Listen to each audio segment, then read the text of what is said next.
நடக்காத இசை வெளியீட்டுக்கு எங்களை அழைத்த நேச முரளிக்கு மனமார்ந்த நன்றி.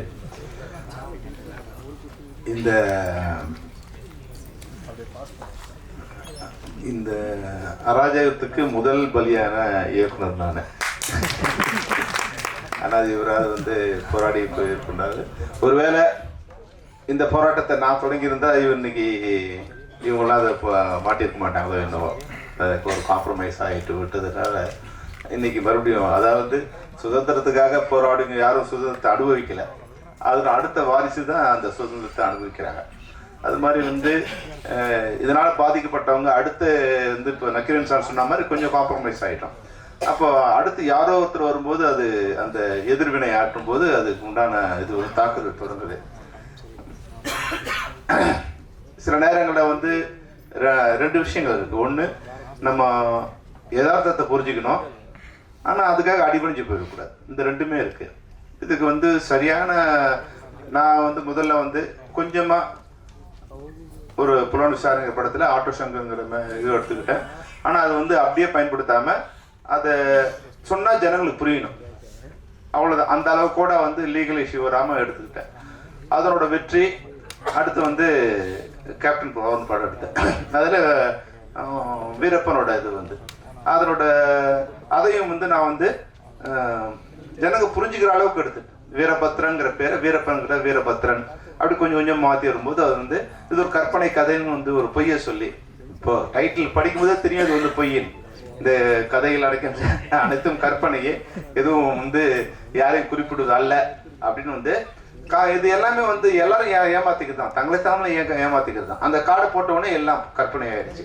அந்த அளவில் நம்ம அதை எஸ்கேப் பண்ணி வந்துட்டோம். இப்போ அதனோட வெற்றி என்ன ஆகுதுன்னா, இப்போ நேச முரளி மாதிரியே நான் அடுத்தது போய் மாட்டிக்கிறேன். நம்ம இந்த உண்மை சதிச்சோன்னா நல்ல ஜனங்கள்லாம் இதுவாக இருக்காங்க அப்படின்னு குற்றப்பத்திரிகைங்கிற மேட்டர் நான் எடுக்கிறேன். அப்போ ஒரு உண்மையை தெரிஞ்சுக்கிட்டேன், இந்தியாவில் உண்மையை சொல்லக்கூடாது. நீங்க எவ்வளவு கற்பனை சொல்லலாம். இப்போ அவங்க சொன்னாங்க அழுதான் இல்லையா, ஒரே நிமிஷத்துல ஜலதோஷம் போயிடுது, ஒரு வாரத்துல முடி முடிச்சிரு. இது மாதிரி எந்த வகையான கற்பனையும் சொல்லலாம், எவ்வளவு அபத்தமும் சொல்லலாம், எவ்வளவு அவதூறும் சொல்லலாம், எவ்வளவு ஆபாசமும் சொல்லலாம். ஆனா இந்தியாவில் உண்மையை சொல்லக்கூடாது. இந்த புத்தி எனக்கு குற்றப்பத்திரிகைன்னு ஒரு படம் எடுத்தோடனே நான் தெரிஞ்சுக்கிட்டேன். அப்ப அடுத்து அதிலே போராடக்கூடிய சக்தி எனக்கு இல்லை. அதனால நான் அதுல கொஞ்சம் ரிலீவ் ஆயிட்டேன். அப்போ அதுக்கப்புறமா நான் யோசிக்கும் போது இது மாதிரி படைப்பாளிகள் அது பின்வாங்க கூடாது.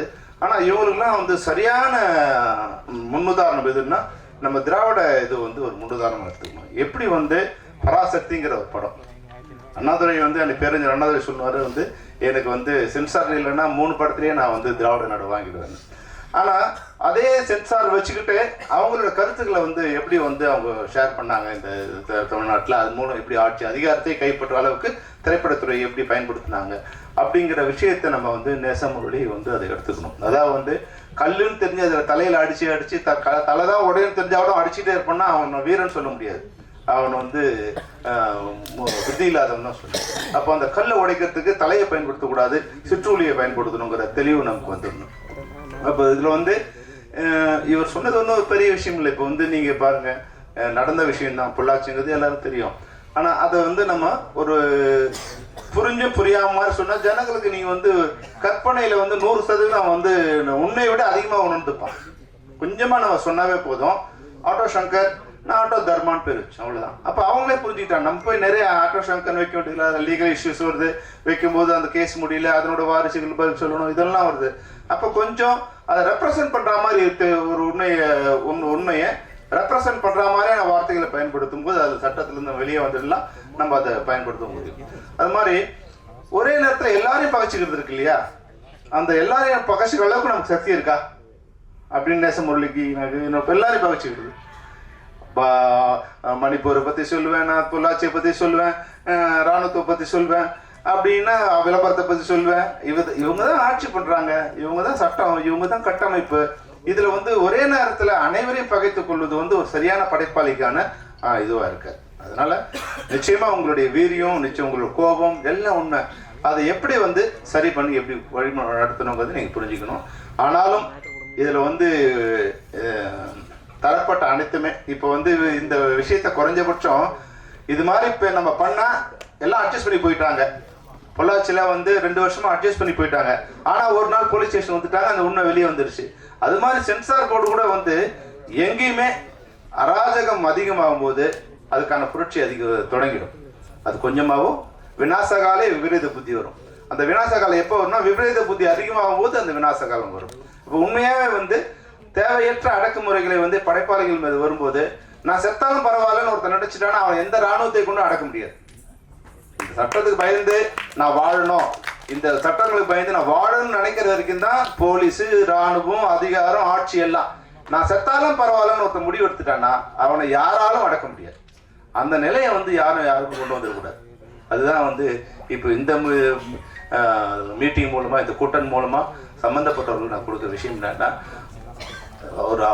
நம்ம வந்து அதிகாரத்தில் அதாவது வந்து நம்ம வேலைக்கு வரும்போது இந்த வேலையை செய்தான் வந்திருக்குமே தவிர இந்த அதிகாரத்தையும் அந்த ஆட்சியையும் காப்பாற்றுறது அதிகாரிகளோட வேலை இல்லை, மக்களை காப்பாற்றுறது தான் அதிகாரிகளோட வேலை. ஆனால் இப்போ அப்படியே மாறி என்ன வந்துருச்சுன்னா அதிகாரிகளோட வேலை என்ன வந்துருச்சுன்னா இந்த அதிகாரத்தையும் ஆட்சியையும் காப்பாற்றுவது தான் மக்களுடைய அதிகாரிகளோட வேலைன்னு வந்து. இப்போ நக்கீரன் சொல்லும்போது சொன்னாங்க பாருங்க, எந்த எஸ்பி வந்து பாலியல் இதில் வந்து மாட்ட போறாங்களோ அவங்களே அந்த பாலியல் இதுக்கு வந்து முதல்ல துணையா இருந்திருக்காங்க.